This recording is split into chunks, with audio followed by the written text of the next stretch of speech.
So Treasury has thrown a lifeline to municipalities struggling to pay their Eskom debt.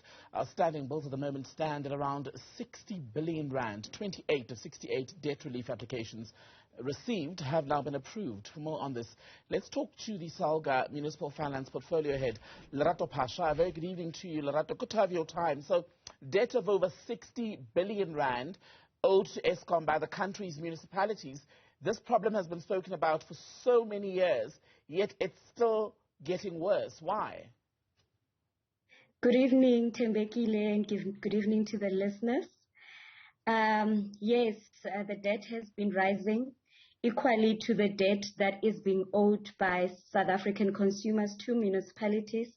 And there are a number of reasons that have contributed to both the debts. One of the main reasons is the economy that has not been growing, that has been affecting government, local government, and consumers on the ground. We have seen the rising cost of living, which have impacted the affordability of tariffs within municipalities. So the other issue has been bulk purchases that have been rising as well, which has become so much unaffordable for municipalities to be able to pay Eskom their full accounts. The other issue has been the aging infrastructure, which municipalities are currently, what they buy from Eskom is not what they receive, they sell to consumers due to technical losses and financial losses that municipalities are experiencing. And the other issue has been the impact of COVID on municipalities to recover revenues from those they have provided services to. The other issue has also been the impact of load shedding, which has impacted quite a number of people, not just municipalities, and it has also contributed and impacted negatively to revenues of municipalities. So those are some of the reasons that have contributed to the rising debt, both from the consumer debt that is being owed by consumers and also debt that is owed by municipalities to Eskom. The consensus, though, is that we're dealing with a debt crisis here, isn't it, when it comes to what municipalities owe to Eskom. For example, there are about 67 applications for debt relief. As per the speech today delivered by the Finance Minister, only 28 of those applications have actually been approved. How far will that go in addressing this problem? We at Salga, we have been in consultation with National Treasury since the Circular 124 was issued in collaboration to ensure that the municipalities that do apply for this debt relief package are supported. Mainly, the conditions that have been set out is to bring into account financial improvement, financial management and revenue management improvements. There were some of the conditions that we did support, but there were some of the conditions that we did not support, and we proposed an alternative so that we ensure that municipalities at the end of the day are able to still be able to distribute electricity to these municipalities. So we have been working collaboratively to ensure that these municipalities get out of this debt and at the same time are able to improve on their finances as well, which is the main purpose of this debt relief package. Which are the proposed interventions that you thought simply would not work, and why? The conditions, Circular 124 has certain conditions for those that do apply. Some of the conditions is to say they need to maintain the current account of Eskom. Some of them is to ensure that there is revenue enhancement strategies that are in place to ensure that municipalities collect as much revenues that are in municipalities. The one that we were contending on was the one where municipalities don't meet all the conditions of the circular on revocation of their licenses. The alternative that we've put in place was to say there needs to be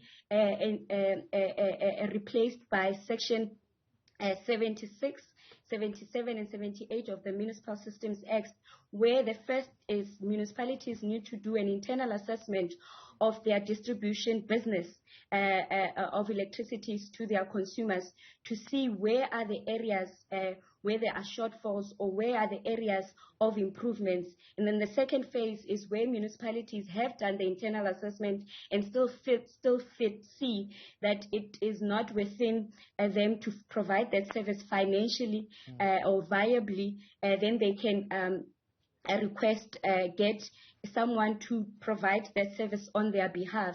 And then the last resort is when the municipality have exhausted all the internal and external mechanisms that are placed by that act. That's when the municipalities can voluntarily render their licenses to NERSA.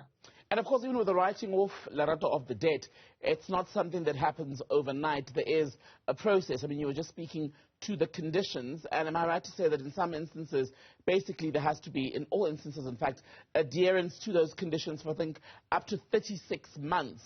I wonder how many of these municipalities are in a position to actually keep up with that. What we've done together with National Treasury is to put our heads together to say, how can we ensure that all the conditions that are there, the municipalities are supported? Like we said, there are technical advisors that have been rolled out to those specific municipalities to assist with technical advice, particularly on the financial tools that municipalities need to put in place, ensuring that their budget are funded, or if they cannot, the budgets are unfunded, there is a recovery plan in terms of ensuring that they become funded over time.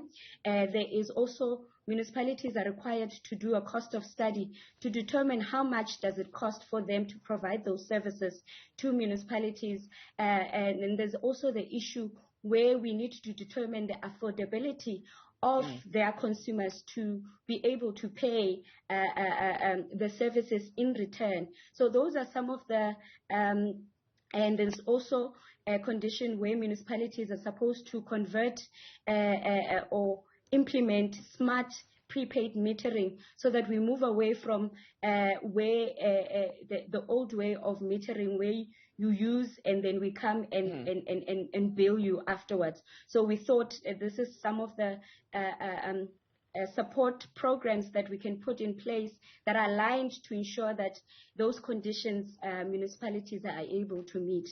And then there is provincial... Just on that, because we're almost out of time, Lerato, I wanted to ask you about what we've seen, the drives by Eskom and even city authorities or distributors of electricity, providers, excuse me, where what they're now having to resort to is basically cutting off supply. I remember an instance in the last year and a half, where Tshwane faced a similar fate, and very quickly money was basically put together to service the debt. I wonder if cutting off power as a measure works to get this money.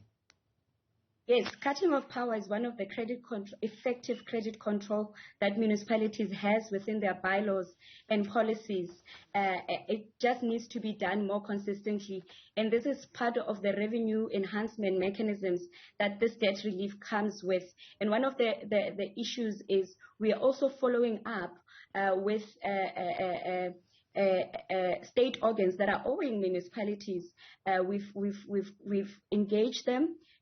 Particularly public works is one of the programs that we're ensuring that even government does owe municipalities, and we are working tirelessly to make sure that that money is paid back to the municipalities. So credit control and cutting of electricity is one of the effective mechanisms that is at the disposal of municipalities.